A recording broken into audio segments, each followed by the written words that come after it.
Naasir Ahmed dargaggeessa ganna 28ti.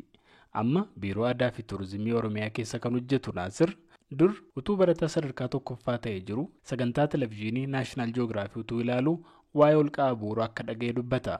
Waa'ee holqaa natti dhufe jechuudha.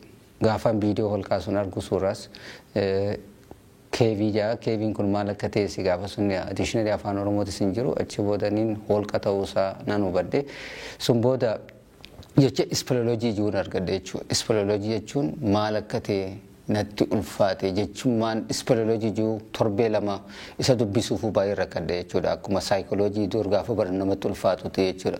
Kanaaf ispeleoloojii kana eegaan dubbisee booda mee eenyutu qorata ispeleoloojiin kun maal akka ta'e intarneetii irra bal'inaan gaafan barbaadu holqoota ajaa'ibsiisoo addunyaarra jiranii fi fakkiiwwan baay'ee naaf fide achi booda ispeleoloojiin kun maal akka qoratu saayinsii qorannoo holqaa hubadhe jechuudha. Naasir barnoota kana barachuuf garuu rakkoo hedduu keessa darbuu hima. Dursa barnoonni kun biyya keessatti waan hin kennamnee fi intarneetiidhaan biyya Xaaliyaanitti baratee bara 2002 eebbifame.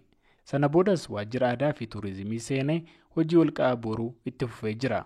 Gaafan isa kana jalqabu akka tasaa carraan biyya alaa dhaabbata qorannoo addunyaarraa naa dhufe akkasitti waggaa lamaaf ammaas FFS French Speleological Society'dhaan carraa sun deemeen baradhee achis xumuree biyya Awurooppaa ganamni baay'ee achi Awurooppaa carraa gaafa argate achumatti hafa isaas hin hafne kaayyoo koo qabadhee waan hin deemuuf biyyatti deebi'e ammas holqa qorannoo holqoota itti fufee jechuudha. Achi booda carraa biraa biyya Jarmanitti ammas marsaa sadaffaatiif naa dhufe waggaa tokko baradhee isaas akka Afrikaatitti naatu deeme namoota 40 ture akka addunyaatitti isa sun afuraffaa beenii badhaasaa fi yeroo 36 argadhee gara biyyaa deebi'ee holqoota Oromiyaan qabdu toora 321 qoradhee hanga guyyaa har'aa kanatti jechuudha. Bara sun irraa jalqabee waggoota 10 jechuudha.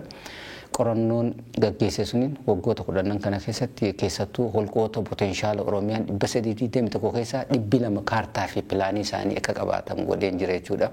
Naasir amma kitaaba seenaa fi qabiyyeewwan holqa Oromiyaa barreessee maxxansa duraa ifa godhee jira. Oromiyaan keessumaa holqawwan gurguddoo akka Soofumarii fi kaanis baay'ee miidhagina hawwatoo kan qaban hedduu qabdii jedha. Waan qorannoo isaan arge yoo himu.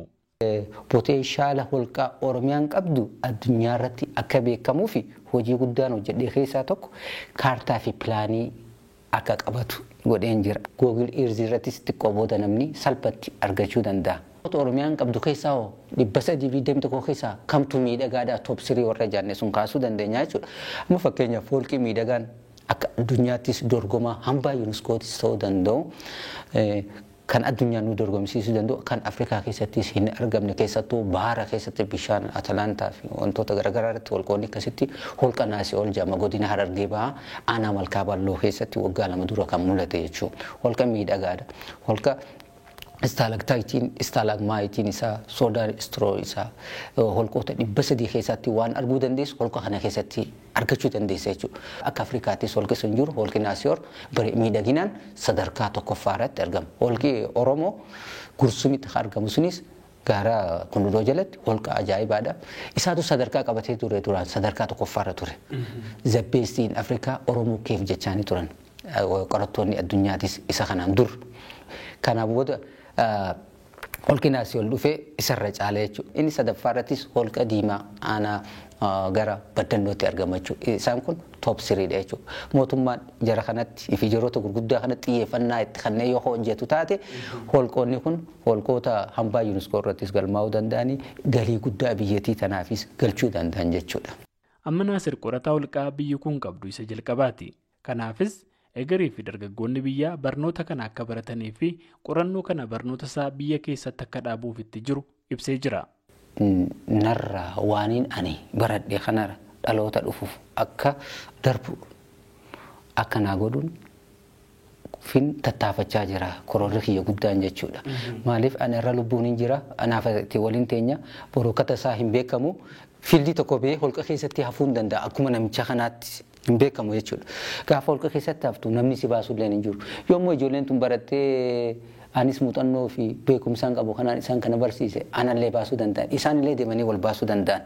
Kanaaf tokko karoora kiyya guddaan dipaartimentii holqaa tun banamtee Oromiyaa irratti ijoolleen Oromoo fi ijoolleen biyyattii tun gaafa irraa barattee waan sun gaafa argame tokko karoora kiyya guddaan ka fuula dura. Naasir waa'ee holqa guddicha Afrikaa ba'aa akka jedhamu Soofu Marii yoo dubbates qorannoo gahaan gaggeeffamuu dhabuun darbees eegumsi malee ta'uu fi dhabuun holqichi akka yuuneeskootti hin galmoofne taasisuu himee jira. Kanattis dabalataan barreeffamawwan holqa keessaa hedduun naannoo Soofu Marii fi kibba Booranaatti waan argamaa jiraniifis mootummaanii fi qaamni dhimmi ilaallatu kanarratti illee xiyyeeffatee hojjechuu qabaa jechaan dhaame.